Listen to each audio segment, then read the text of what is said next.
la première étape, un peu, je récapitule pour les gens qui nous regardent, c'est vraiment la prise de conscience. C'est déjà être capable de dire, OK, j'aime plus travailler comme ça ou j'aime plus travailler avec telle personne. Et ensuite, Ouais, l'aspect vision. Et en fait, c'est cette vision-là, ce que tu viens de partager, hein, qui permet aussi après de se reposer les questions, de savoir c'est quoi mon histoire, par quoi je suis passé, qu'est-ce que j'aime pas, sur quoi je suis bon. c'est ça, ouais. Et c'est comme ça qu'on arrive à construire une marque. Et d'ailleurs, ça me fait plaisir que tu partages la manière dont tu as assemblé tout ça, parce que souvent, ça, quand tu le partages, j'ai l'impression que c'est simple. Et les gens ont tendance à penser que c'est compliqué. Alors qu'en fait, quand on reprend les choses étape par étape et qu'on met sur papier, ben voilà, les différentes choses qui nous correspondent, qui nous constituent, on peut créer des super images de marque et des super marques, en fait, qui sont totalement alignées avec nous, quoi. C'est ça et puis ne pas hésiter à vraiment, comme je dis, s'assumer pleinement, en fait, qui on est parce que Mm. souvent, il y en a beaucoup qui me disent: «Mais si je choisis un positionnement trop précis, Ouais, je suis passionné par plein de choses et du coup, j'ai l'impression de sacrifier». Bah non, en fait, justement, tout ce que tu aimes, mets-le dans ton branding, dans ton histoire et c'est ça qui va faire la différence. Après oui, en marketing, il faut savoir se positionner, être spécifique et c'est ça. tout, mais ça n'empêche pas qu'autour, tu peux enrober avec plein de choses qui font ce que j'appelle moi ton univers. Tu crées Ouais. ton univers en fait de marque et c'est ça qui va te différencier.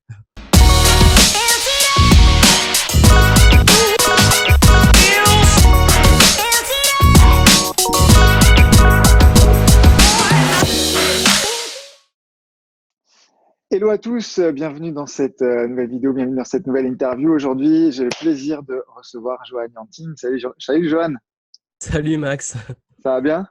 ça va super et toi? Yes, top. Bah écoute, c'est l'été là en ce moment, donc c'est parfait, c'est le bon moment pour travailler, prendre un peu de hauteur sur le business.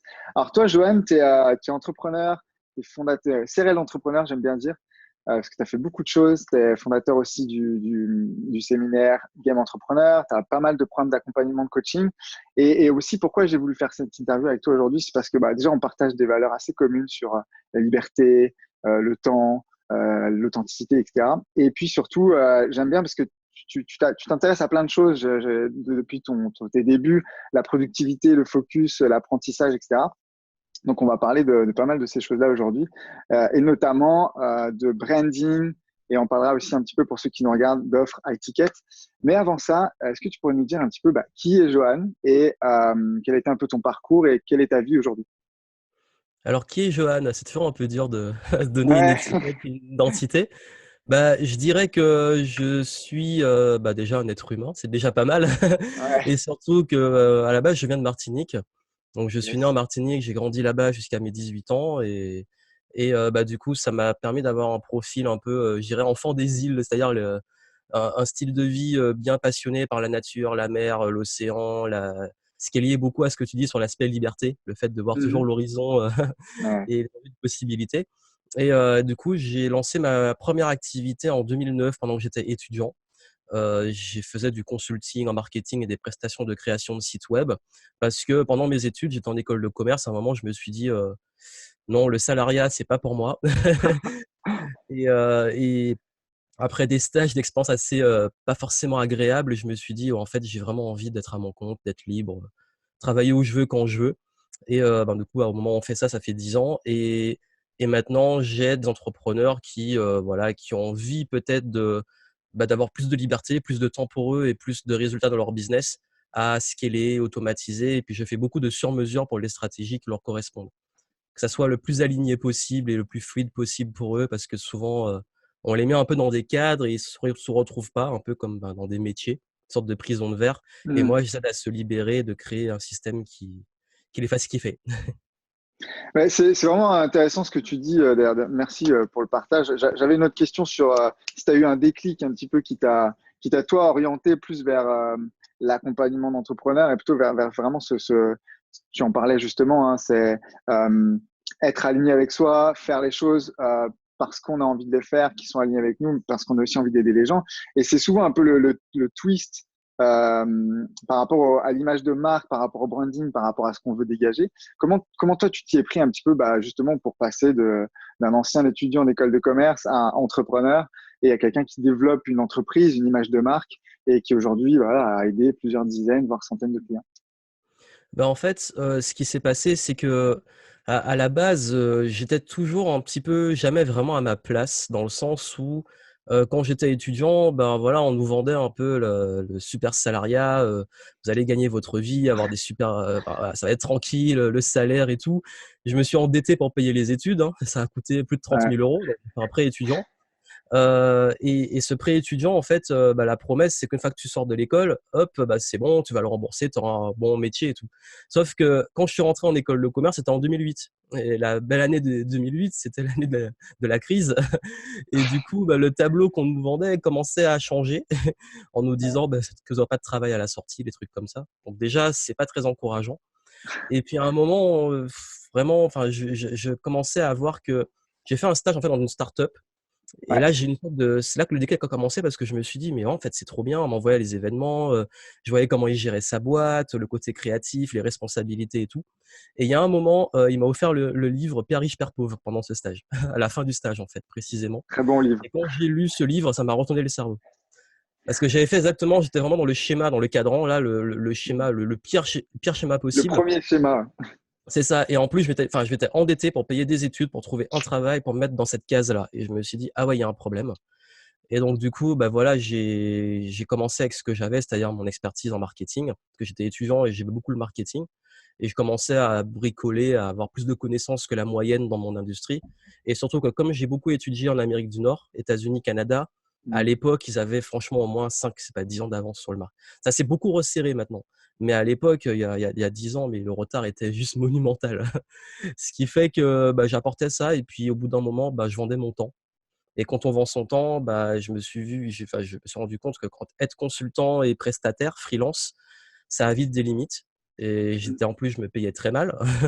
Quand j'avais fait les calculs, je crois que j'étais payé 5 € de l'heure sur le temps de travail. Ah Donc là, donc je me suis dit comment je peux scaler ça. J'avais beaucoup de gens, j'avais un blog à l'époque, les gens me suivaient, ils se disaient, posaient plein de questions, bah, justement sur la productivité. Et je partageais un peu tout et n'importe quoi sur ce blog et beaucoup ce que j'apprenais sur le terrain. Et je voyais souvent la question qui revenait: «Comment tu gères ton temps? Comment tu t'organises? Comment tu fais?»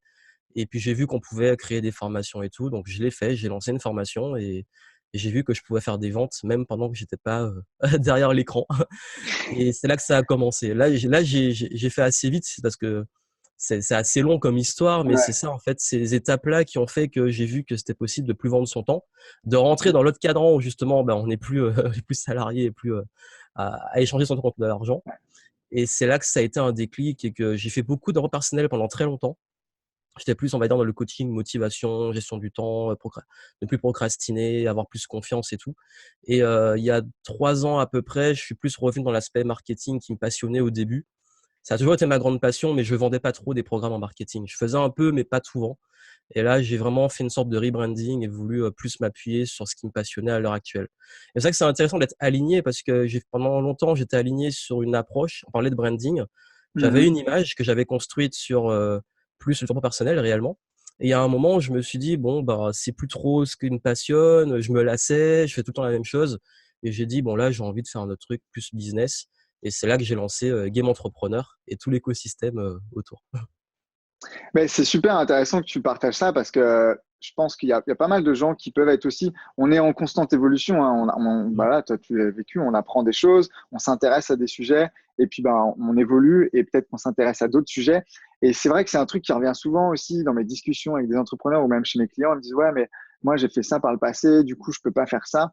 Euh, comment toi, tu as fait pour justement, tu parlais de rebranding, c'est quoi les éléments, les 2, 3, 4 éléments qui t'as mis en place pour justement, bah, au-delà du fait de dire, OK, je suis plus aligné avec ce que je faisais avant, maintenant je veux faire ça et je le dis. Est-ce que comme ça, tu pourrais nous partager des éléments clés pour toi pour avoir un branding unique et se démarquer, comme Game Entrepreneur, par exemple, qui est très brandé pour Oui. le coup. En fait, c'est déjà que souvent, on a tendance à vouloir faire un peu comme les autres. En tant qu'être Mhm. humain, on a cette tendance à vouloir plaire aux autres et vouloir être aimé. Et on a souffre beaucoup de la peur du jugement. Et ce qui fait que quand on se lance, surtout que nous sommes plutôt nos marques sont plutôt nous-mêmes en fait. C'est à Ouais, l'image de nous-mêmes parce qu'on est plutôt indépendant, même si on peut avoir une équipe, une structure, ça reste nous l'image de marque. C'est limite presque du personal branding en fait.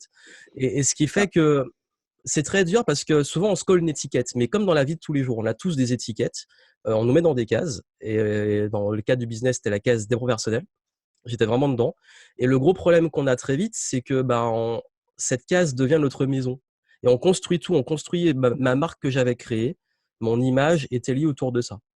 Et ce qui est dur, c'est que la première étape, c'est la prise de conscience, de se dire, bon, ok, peut-être que j'ai construit quelque chose qui était moi à une époque, qui me correspondait, mais quand c'est lié à nous, l'étiquette, elle nous colle et ça devient notre gagne-pain.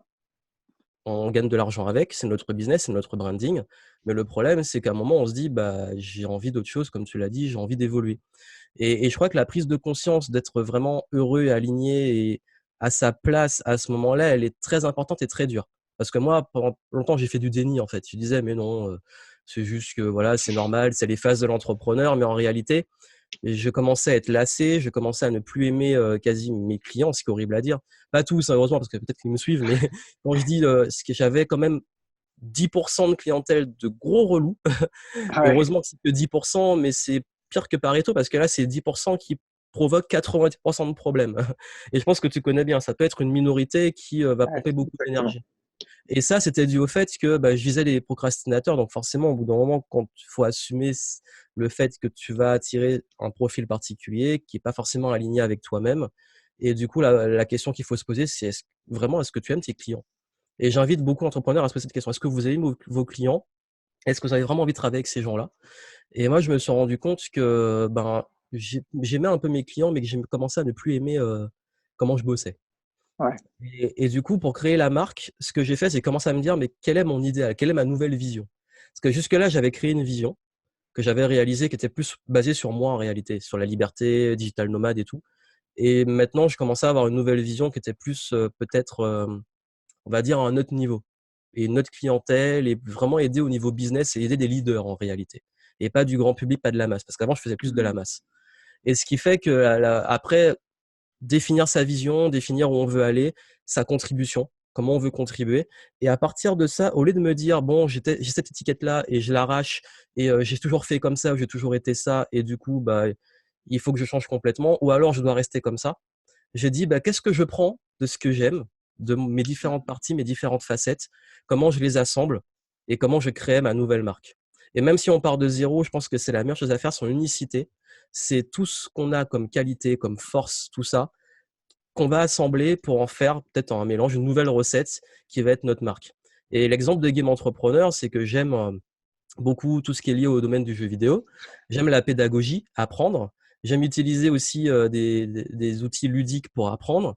J'aime le marketing, donc entrepreneur et business. J'aime le jeu à la base, je m'amusais, qui fait le flow. L'évolution, pour moi, c'est une sorte de jeu aussi. Donc, j'ai assemblé tout ça et je me suis dit, tiens, Game Entrepreneur, c'était bien trouvé.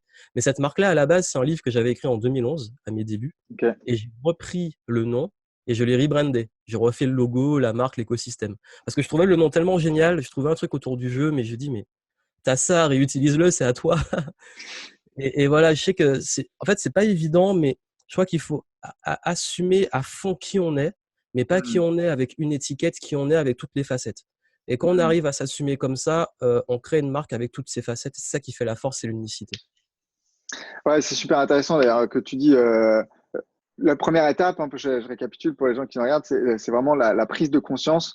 C'est déjà être capable de dire, OK, j'aime plus travailler comme ça ou j'aime plus travailler avec telle personne. Et ensuite, Ouais, l'aspect vision.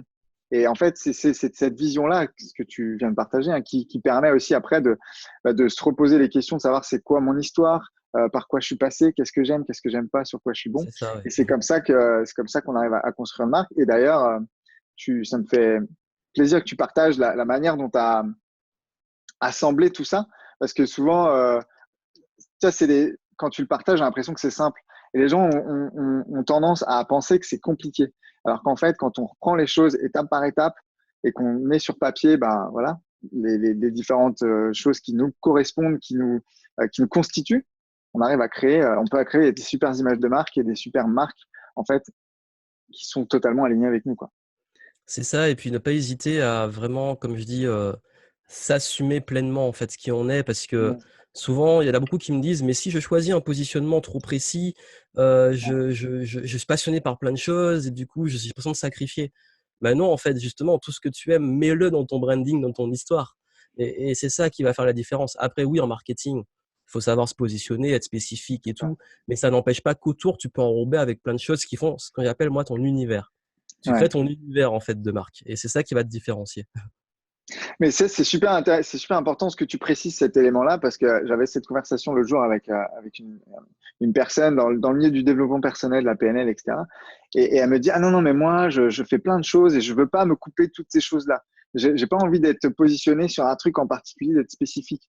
Je dis, mais c'est pas l'objet, tu vois. L'objet, c'est qu'il y a le business, le marketing, la manière dont on communique, et puis il y a ton univers, comment tu construis autour, etc. Et s'il y a plein de choses qui te constituent toi, on va pas se séparer de ces choses-là. Donc, c'est vraiment deux choses différentes et je pense qu'on a tendance parfois à, à s'auto-censurer en se disant ah, mais en fait, je peux pas tout faire. C'est Il est ça. possible de faire plein de trucs. D'ailleurs, à mon événement, bah, d'ailleurs, tu étais là, je m'amusais à Ouais, montrer un ami qui m'a offert un truc de Sangoku que j'adore. Il y en a un autre qui m'a offert un truc de Mario et Yoshi. Donc, je les montre. Je fais pas du jeu, j'adore les jeux vidéo, j'en parle pas forcément dans le business, mais quand je peux le montrer, exactement. à un moment, j'ai fait le parallèle avec les Avengers parce que j'adore les super-héros. Enfin, du coup, on s'amuse, mais ça reste quand même business, mais on utilise l'univers pour se différencier. Il y a beaucoup de gens On, qui m'ont contacté après en disant qu'ils ont accroché à ça, justement. on peut faire du business en parlant de jeux vidéo, la preuve. Ben oui. Ok, bah merci pour cet aspect-là parce que je pense que c'est vraiment un aspect du brand et de l'image de marque. Il y a beaucoup de gens qui, ça les effraie en fait. Donc, merci pour Oui. partager ça. Euh, donc là, tu nous as parlé de ton évolution, tu es passé du dev perso au business, au marketing aujourd'hui. On partage d'ailleurs tous les deux, je pense, cet amour du marketing et du business. Euh, dans ton évolution des 3, 4, 5 dernières années, là, c'est quoi allez, s'il y avait deux, trois piliers sur lesquels tu t'es vraiment focalisé, en fait, je sais que tu aimes bien la question du focus, sur lesquels tu t'es vraiment focalisé pour développer ton activité et surtout fédérer et engager la communauté que tu as aujourd'hui. Oui. Je dirais qu'en premier lieu, si on reprend la première étape où je faisais peut-être plus de développement personnel parce que j'ai une audience qui m'a suivi sur le business derrière, Mhm, je crois que mon premier focus, ça a été le contenu. C'est-à-dire que moi, j'adore créer et quand j'ai mhm, fait le travail sur moi, l'introspection et tout, je peux pas rester une journée sans créer.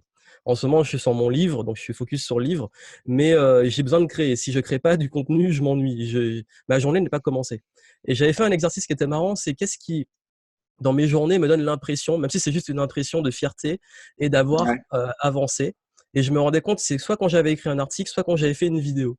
Je pouvais faire des trucs de dingue, closer au téléphone, tout ce que tu veux en une matinée. Je pouvais arriver le midi, si j'avais pas créé de contenu, je me disais que ma journée était pas, j'ai rien fait. C'était très bizarre. ouais, c'est Donc je me intéressant. ah, il y a un truc, j'ai besoin de créer en fait.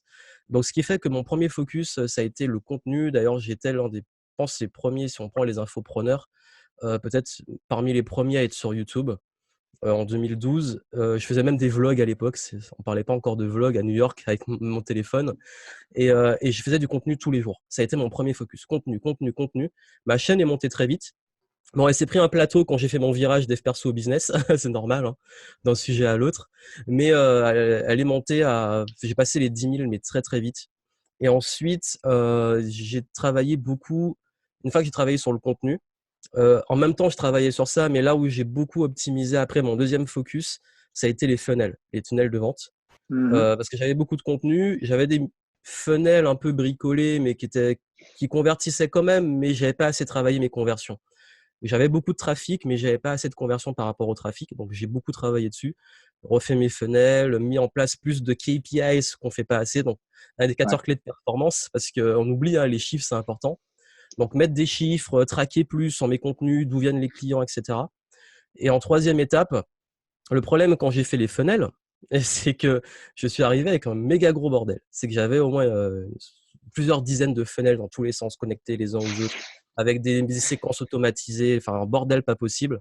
Et à un moment, j'ai vu ça, j'ai dit non, il faut que je simplifie mon business, c'est plus possible. Et la troisième étape, ça a été vraiment la simplification à mort. ouais. Simplifier, simplifier, simplifier et aller vers ce qui est plus rentable en fait, réellement. Mhm, Et je dirais la quatrième étape et la plus récente, il y a un moment où c'était lié aussi à mon rebranding, je suis beaucoup monté en gamme. J'ai ouais. augmenté beaucoup de mes tarifs. Et ça, c'était aussi lié à une clientèle que je voulais toucher et aussi la valeur que j'avais peut-être un syndrome de l'imposteur que j'avais traîné, je vendais pas assez cher et on me disait jamais que c'était trop cher. Donc à un moment, il y a peut-être un problème. Et donc il y a 4 ans, j'ai commencé vraiment à augmenter mes tarifs. Et aujourd'hui, voilà, les prix sont plus alignés avec ce que j'ai. J'ai différentes gammes d'offres. Et puis, peut-être ça fera la transition avec après. Je me concentre beaucoup Ouais, plus maintenant sur du haut de gamme. Et on yes. va dire que Bah, c'était cette étape-là. Ou maintenant, il y a une partie vraiment automatisée qui est OK, que je peaufine et tout. Mon focus maintenant est sur le contact client parce que c'est ce que je veux aussi. Les hmm. événements, les contacts avec les clients et autres. Donc, on a dit création de contenu, tunnel de vente, simplification et après scaling. Et là, dans scaling, je parle aussi Oui, de faire augmenter ses offres et de changer aussi c'est peut-être ça.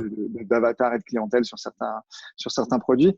Et d'ailleurs, ça fait tout à fait la transition avec un autre sujet que je voulais qu'on aborde aujourd'hui. C'est un peu le truc qui tourne autour de faire un an là, de la étiquette, mais pour moi, ça Oui, veut tout et rien dire en fait ça parce que c'est clair. c'est avant tout une question de valeur et avant tout une question de perception. High ticket, ça veut tout et rien dire, c'est-à-dire que si tu vends quelque chose à 3 000 € et que tu t'adresses à un CEO qui fait 1 million et plus, c'est pas du high ticket pour lui, c'est du low ticket, quoi. Oui, Donc en fait, c'est clair. c'est tout à fait une question de perception. Et aujourd'hui, il y a des très bons, il y a des très mauvais, comme dans tout marché. Et je voulais justement avoir ton sentiment par rapport à ça, parce que c'est un peu n'importe quoi. Oui, Et je pense que on en oublie de parler des choses qui sont plus importantes, c'est la valeur perçue de l'offre, mais la valeur réelle aussi. C'est quoi c'est ça. qui est vraiment délivré, tu vois.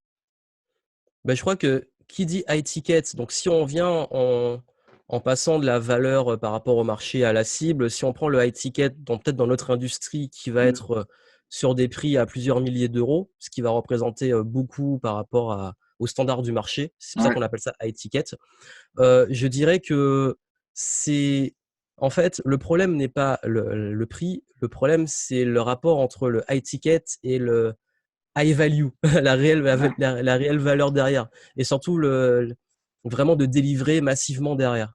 Mm. Et en fait, le high ticket, quand c'est devenu une mode, je pense que on a vu dans notre industrie, il y a eu un virage qui s'est pris. Il y a eu quand même beaucoup d'essoufflement et de saturation sur les funnels, sur l'automatisation et sur le web, surtout dans les marchés très concurrentiels, Ouais. business online, développement personnel, sport, etc.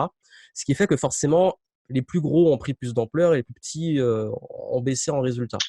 Et la tendance qui est arrivée, c'est le high ticket pour compenser, en se disant, bon, là, on a abusé, trop d'automatisation, les gens en ont marre, les chiffres baissent, donc maintenant, il vaut mieux monter en gamme et proposer des prix plus chers, et vous aurez moins de clients, moins d'efforts et plus de résultats. Et ça, c'était une approche qui est correcte, c'est-à-dire proposer des plus... Ça, c'est pas nouveau, hein, enfin, en tout cas, depuis que je suis dans le marketing, Non, souvent, avec des clients, on dit, bah oui, augmente tes tarifs, hein, se ça positionner fait sur du haut de gamme, des années que c'est ça existe. c'est pas nouveau, sauf que ça a été, on va dire, peut-être démocratisé. Et Ouais. le souci, c'est que certains ont vendu ça comme une approche unique et sauvetage. Donc, beaucoup se sont mis à Mm. faire du high ticket parce qu'on leur a dit de faire du high ticket, sauf qu'ils n'avaient peut-être pas encore les épaules d'assurer derrière le high value.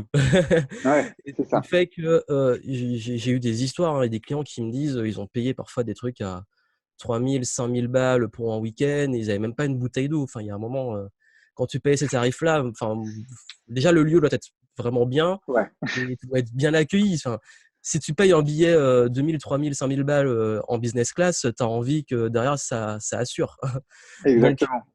donc, je pense que c'est ça qui est un peu délicat, c'est que on peut pas juger de façon globale, mais dans les pratiques, quand on entend parler, il y en a beaucoup qui se sont mis à faire du high ticket, mais en fait, ils ont fait l'inverse du syndrome de l'imposteur. C'est-à-dire qu'ils sont vraiment devenus peut-être imposteurs. et, et ils se sont peut-être compris la confiance en survendant la valeur réelle qu'ils ont. Mm. Donc, je pense que ce qui est vraiment important, là où il faut faire attention par rapport au high ticket, c'est déjà ben, quelle est la promesse, comment on Mm. assure la promesse, quel est le service rendu, enfin, la cohérence. C'est-à-dire que le problème, c'est pas faire du high ticket, c'est vraiment ce qu'on délivre derrière. Donc ça reste très subjectif, mais je crois qu'il y a des pièges dans lesquels il faut éviter de tomber. Ouais, ouais, bah clairement. Et comme tu le disais, le fait que ça a été démocratisé, bah voilà, c'est qu'il y a eu une masse qui s'est engouffrée aussi dans cet effet de mode-là. Et ce qui fait que, bah, il y a une espèce de, oui, comme tu disais, syndrome du faux expert ou du vrai expert. Et puis, il y a Oui, tout, c'est un amalgame énorme. Mettons pour quelqu'un là qui aujourd'hui a une réelle expertise. Moi, je m'adresse toujours à des gens qui savent ce qu'ils font, qui ont une réelle expertise, qui veulent mettre un pied là-dedans et augmenter leurs tarifs, qui ont du mal, parce que souvent, c'est une question de croyance limitante par rapport à la Ouais. valeur personnelle qu'on a. C'est quoi pour toi les caractéristiques d'une offre à haute valeur ajoutée? Je vais l'appeler comme ça. Ben déjà, qui dit haute valeur ajoutée dit que plus on monte en hauteur, plus on délivre beaucoup en proximité avec le client. Ça veut dire que dès lors qu'on monte en gamme, le client attend un minimum de services qui vont avec. Les services, c'est l'accès soit directement à la personne ou une équipe, ne pas être seul. Si on parle vraiment du domaine peut-être de l'accompagnement, coaching, etc., le domaine des experts. Il s'attend également à aussi vivre une expérience, c'est-à-dire qu'au-delà de l'expertise qui est donnée, rendre l'expérience le plus agréable possible pour rester dans les standards haut de gamme. Je pense qu'il faut y penser. Parce que peut-être que certains oublient que c'est des détails, mais pour avoir beaucoup étudié l'industrie du luxe et du haut de gamme, quand vous rentrez dans des lieux haut de gamme, que ce soit des hôtels, des boutiques de luxe et tout, vous voyez que chaque détail compte. Ça Exactement. se joue sur les petits détails. C'est des petits détails. C'est des petits détails et ces détails-là, il faut y penser. Donc, pensez vraiment à comment vous pouvez offrir une expérience agréable pour vos clients pour qu'ils se sentent vraiment chouchoutés au top du top et limite donner plus que ce qu'il attend. De ce côté-là, juste en termes d'expérience. Et Mhm. bien entendu, en termes d'expertise, là, il faut aller à votre plus haut potentiel à hauteur du prix que vous proposez. Et dans ce cas, vraiment délivrer beaucoup de valeur, se préparer, s'organiser et faire en sorte qu'en fait, ça soit à la hauteur du prix que vous donnez. Et puis, pensez à vos promesses. C'est-à-dire que si quelqu'un, en fait, en général, ce qu'on dit sur l'offre irrésistible, si quelqu'un met X euros, il s'attend au moins à avoir 3, voire 5. Le minimum, c'est 2 retours sur investissement. Et là encore, c'est faible. Mais il s'attend au moins à 3, voire 5 fois de retour sur Mhm. investissement. Donc, sur de l'argent, c'est assez facile, mais sur le développement personnel ou du coaching, pensez vraiment à la transformation que vous allez La proposer. transformation. Ouais. La Ouais, transformation et puis la vitesse aussi. Pour moi, dans le high ticket, il y a aussi une notion de grosse délivrabilité, mhm. mais très rapidement aussi, mais de Mhm. façon digeste, bien entendu. C'est vraiment ça. Je pense que tu as raison de le préciser sur la rapidité parce que souvent on parle de transformation, mais on ne dit pas combien de temps ça peut durer. Donc, surtout en Oui, dev perso. Dev perso, on sait très bien que les transformations personnelles peuvent prendre des années. Alors après, c'est ça. il y a des Mm. outils et il y a des façons de faire qui peuvent accélérer ça. Mais je pense que quand on montre une offre comme ça, c'est important aussi d'être clair sur la promesse de transformation, mais aussi C'est ça. sur le timing. En fait, tout se joue vraiment sur ces points-là. Ouais. Pensez, voilà, si vous pensez haut de gamme et que vous montez en tarif, pensez que la valeur que vous délivrez derrière doit monter aussi. Exactement. Donc, à ne pas confondre avec du high ticket bullshit. C'est Hein, ça, Joël. ouais. Ouais, ouais, le high ticket, vas-y, je vais te vendre une méthode. Après, il y a en plus derrière des méthodes un peu plus crades qui ressemblent à des systèmes un peu comme truc de pyramide de Ponzi et compagnie. Mm. On va pas rentrer dedans, mais faites attention. Enfin, après, c'est à vous d'avoir du bon sens de comment vous percevez la personne qui propose. On parle des consommateurs, hein, comment percevez la personne, qui sont ses clients, quels sont les résultats, des choses comme ça. Je pense que c'est important de faire preuve à votre bon sens et vos valeurs. Mm. Et puis aussi, voilà, parce que souvent, on peut être attiré par ce qui brille. C'est-à-dire que Exactement. pour moi, le high ticket bullshit, il y a des trucs qui brillent qui sont très bien, il y a aussi des trucs qui vont tellement briller pour cacher le vide derrière. Donc, je pense que, ouais, à vous d'avoir du bon sens. Ça revient sur ce que j'ai dit. D'ailleurs, on va faire la boucle sur le branding. Pourquoi c'est important, même si soit on fait du high ticket ou quand si on consomme du high ticket, de vraiment être attentif au branding, au contenu de la personne, à son écosystème, à ce qu'elle dégage, ses valeurs et tout. Et c'est pour ça que moi, les gens que je choisis, que ça soit en tant que consommateur, je vais toujours prendre quelqu'un qui est devenu ce que je veux devenir et qui est ce que je veux être. Pas forcément juste qui possède ou qui fait ce que je veux faire, mais qui est Mm. aussi. Il y a les deux autres, c'est Incarne. important, ses résultats, mais je veux voir aussi ce qu'il incarne, ce qu'il a comme valeur. Et ensuite, vous, si vous vendez du high ticket, je travaillez beaucoup sur ça. Parce Mm. que quand je vois, par exemple, moi, mes clients, si on parle ça high ticket, c'est pas moi qui vais leur proposer quelque chose, c'est eux qui viennent me demander. Ils me disent, c'est quoi le meilleur truc que tu proposes, que je veux travailler avec toi, que ça aille le plus vite possible. Et souvent, ils me demandent, est-ce que tu fais des trucs one shot? voilà, boum, on parlait de rapidité, etc. Ben, je dis oui. Et c'est eux qui viennent me voir parce que je travaille justement ce branding, partage mes valeurs et ils me disent parce que Mm. justement, j'aime ce que tu incarnes. Donc ça, c'est ce qui permet en fait finalement de vendre sans vendre. Et la personne, vous l'avez vendue avant même qu'elle achète en fait. Et tout ça, ça fait un tout, que ce soit consommateur ou qu'on fasse la proposition de travailler dessus. Et justement, tu disais que ça fait la boucle, c'est intéressant parce que ça m'amène à une question que je voulais te poser. Parce que souvent, des fois, on vient me voir, on me dit oui, mais pour toi, c'est facile parce que tu as ça ou tu as fait telle chose avant, tu as le séminaire, tu as Mhm. le machin. Si tu devais recommencer, pas de liste email, pas ta Mhm. chaîne YouTube, euh, par quoi tu commencerais et est-ce que tu commencerais justement par des offres de premium, haut de gamme, peu importe comment on l'appelle? Mhm. Bah, si j'avais la même expertise, et c'est ce que je dis à mes clients, faut mieux commencer par le haut du panier. C'est-à-dire Hmm. que c'est plus facile de. Parce que s'il y a un truc qui est pas bullshit, si on prend juste cette phrase-là dans le high ticket, c'est que c'est toujours plus facile de trouver peu de clients qui paient cher que beaucoup de clients qui paient pas cher. Ça, c'est une règle du marketing. Après, il y a tout le travail derrière qu'on a déjà abordé, mais je dis qu'il vaut mieux peut-être proposer ce qu'on a de meilleur en priorité. Et c'est vraiment cet Yes. aspect-là. Ce que vous avez qui a le plus de valeur, proposez-le le plus vite possible. Donc, commencez par le haut et si il y a une clientèle qui sera peut-être pas ultra motivée pour prendre ce qu'il y a plus haut, bah après, vous pouvez descendre en gamme et proposer d'autres offres plus petites. Donc, moi, si je devais recommencer, j'irais vraiment sur du one-to-one. Je travaillerais beaucoup mon réseau. Je ferai Yes. beaucoup de réseaux et je travaillerai encore une fois le branding à mort. Et un branding qui serait multicanal parce que je pense qu'aujourd'hui, c'est Ouais. important d'être visible sur le net, mais aussi on oublie trop le offline. Et je commencerai justement par le offline, mais utiliser ça comme levier pour le web. Donc je travaillerai Quand, beaucoup le branding, l'image, tout ça. quand tu dis offline, tu parles Bah, de du présentiel. réseau, voilà, présentiel, Ouais. le réseau, les événements, Mm. rencontrer les gens. Parce que d'ailleurs, pour pas mentir, on va dire 60%, 70% de mes clients les plus haut de gamme, c'est des clients que j'ai rencontrés en vrai, En en vrai, chair et en bien os. sûr. Et j'avais même posé une théorie en disant que quelqu'un qui me rencontre en vrai, il est client dans les 12 mois, la majorité. Et C'est ça se souvent confirme ça. très souvent. Je sais pas à quel pourcentage, mais ça se confirme assez souvent parce que justement, je pense que on est arrivé à une sorte de pivot où les gens veulent beaucoup plus d'humains Mm. et que, en fait, si vous voulez aller vite, en proximité, ça va beaucoup plus vite que derrière un écran, tant qu'il y a la confiance et tout. Donc Exactement. ça, c'est ma vision. Si je devais recommencer, je commencerais par du présentiel couplé à du online, avec du contenu et très niché, très spécifique. Contenu, création de liens, création de liens forts C'est ça. et image de marque Ouais. identifiable. Puis commencer à créer une petite communauté, mais très nichée, basée sur cet apport de valeur, justement. Excellent. Bah, merci beaucoup, Johan.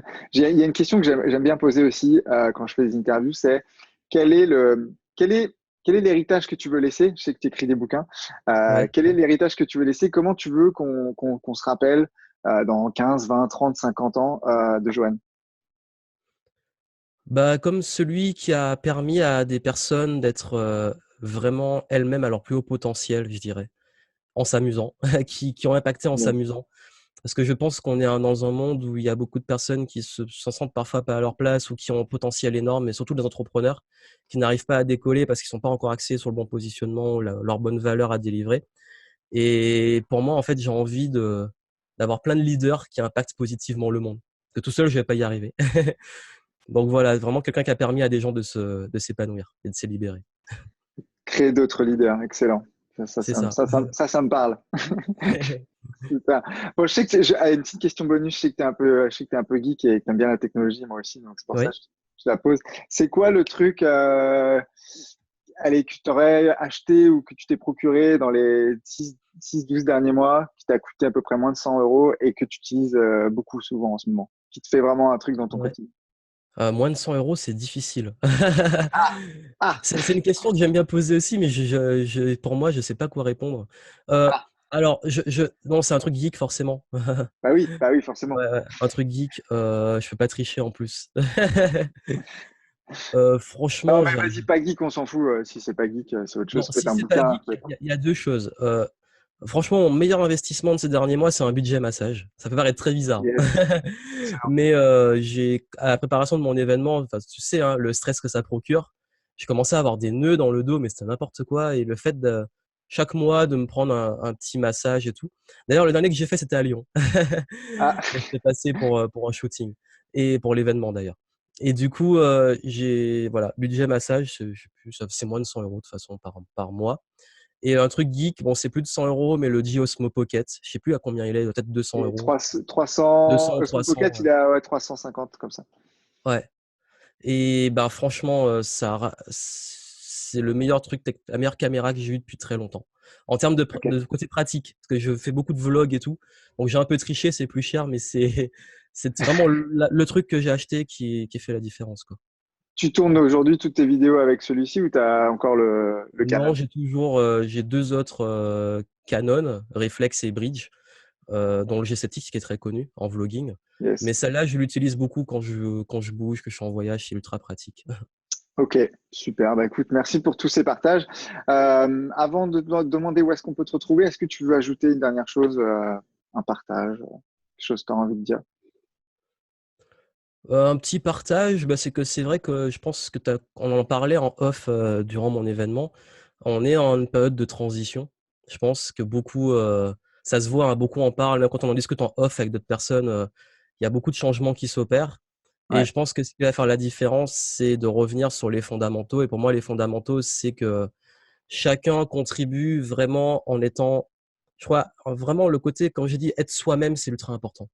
Hmm. Vraiment d'arrêter de vouloir mettre, je parle beaucoup de masques et tout, d'assumer qui vous êtes. Et je crois qu'aujourd'hui, ceux qui commencent pour qui ça commence à couler, c'est ceux qui n'ont pas encore réussi à être vraiment eux-mêmes. Et ceux qui montent, c'est ceux qui arrivent vraiment à être eux-mêmes. Et je le vois vraiment, c'est flagrant. Donc vraiment, si un conseil que je peux vous donner aujourd'hui, c'est plus que jamais, soyez vous-même et assumez d'être qui vous êtes, même dans votre branding. Et c'est là que ça va décoller. Amusez-vous Avec, sur ce que vous faites. avec nos qualités et avec nos défauts. Tout à fait. La vulnérabilité, voilà, ça fait partie de nous et voilà, cherchez pas à être parfait, voilà, c'est ça, soyez vous-même et amusez-vous. Excellent. Mais très belle conclusion, Joanne. Merci. Où est-ce qu'on peut te retrouver pour les gens qui ne te connaissaient pas et qui aimeraient en savoir plus sur toi? Bah, il y a ma chaîne YouTube qui a mon nom Yes. et vous avez aussi, je suis assez actif sur Facebook, donc vous pouvez me retrouver aussi dessus. Ok, bon, je mettrai Voilà. les liens de toute façon en description et je te remercie encore pour cet échange. Si ça vous a plu, si cette interview vous a plu, pardon, je vous invite à la partager à quelqu'un à qui ça peut intéresser, l'expertise de Johan. Et si vous avez des questions, n'hésitez pas à les poser sous cette vidéo. On se fera un plaisir d'y répondre si on passe par là. Enfin, moi, en tout cas, Johan, s'il passe par là aussi. Et puis, je vous retrouve dans une prochaine interview. Merci beaucoup, Johan, pour ton temps. Merci à toi, c'était très intéressant. Et puis à très bientôt. À bientôt, ciao. Salut, ciao, ciao, bye. Ciao.